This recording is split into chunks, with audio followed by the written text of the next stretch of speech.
The US is on the verge of a government shutdown as the October 1 funding deadline looms. A group of hardline Republicans has refused to support must-pass funding legislation unless massive spending cuts are made. US President Joe Biden has warned Americans will be paying the price. Joining me now live is Dean of Global Futures at Curtin University, Professor Joe Siracusa. Thank you so much for joining us today. What is the likelihood of a shutdown and what does it really mean? Good morning, Danica. Well, the likelihood of a shutdown is about 90%. At 12:01 a.m. on Saturday night in America, the government will shut down. That's millions of workers will go home. Millions of others will not be paid.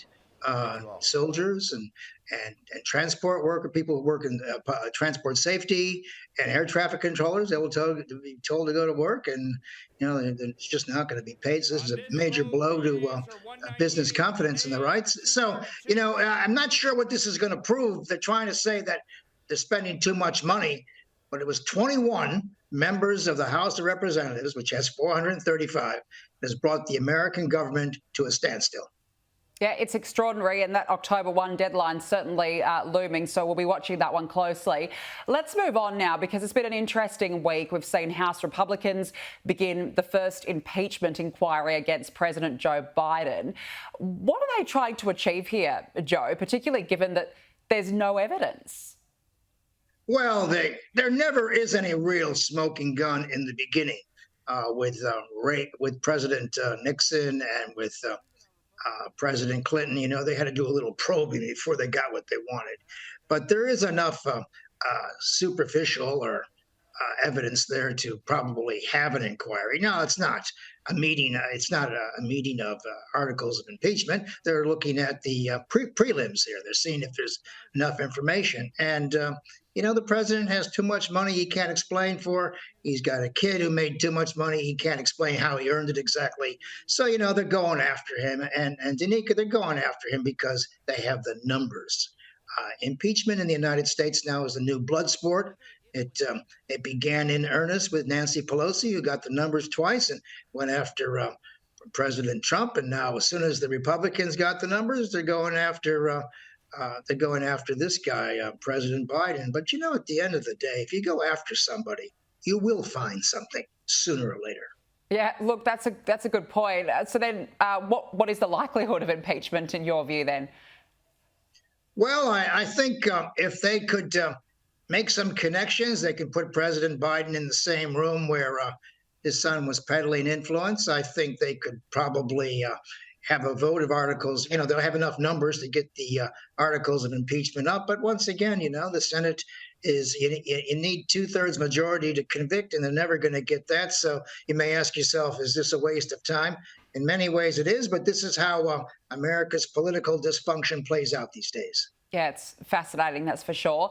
Let's move on now. We saw this week the second GOP debate. Donald Trump didn't face this debate. He didn't face the first one and not this one. Was there a front runner, or can these other 7 candidates not shake off the dominance of Donald Trump?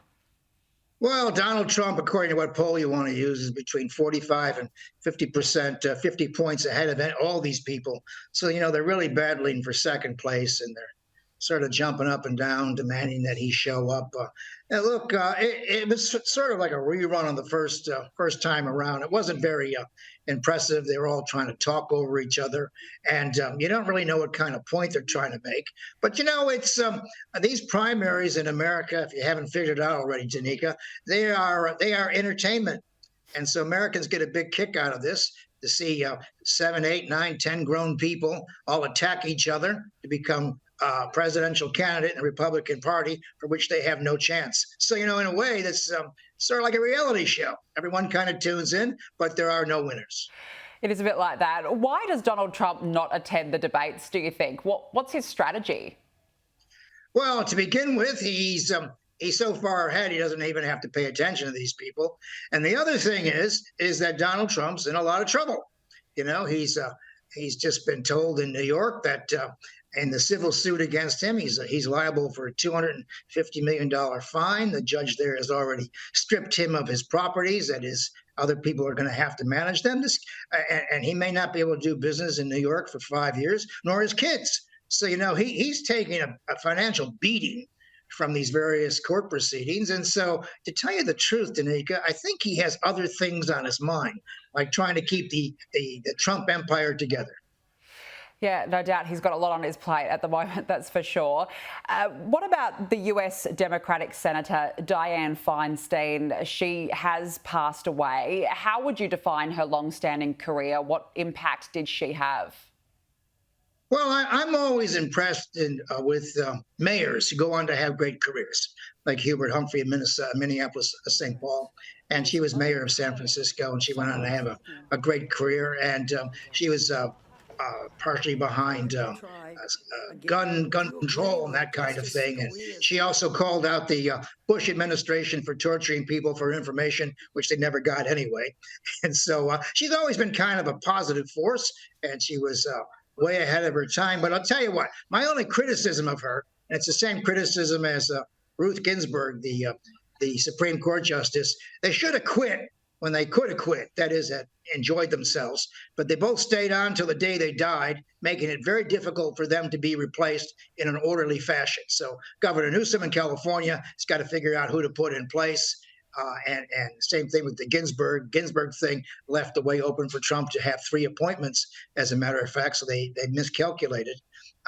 On the other hand, the Democrats now have a razor thin 50 to 49 majority in the Senate. And so they're getting closer to losing control of that. But they've lost a good person. And, she had a brilliant career. She didn't have an easy life, and she gave it all she had.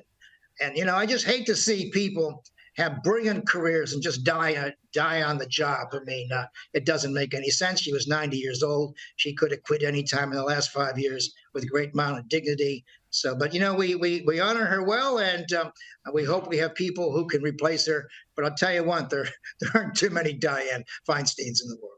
Yeah, she was clearly very passionate, considering that she stayed until she was 90 years old. It's quite an incredible feat. Joe Siracusa, great to speak with you as always. Thank you so much for joining us. Thank you.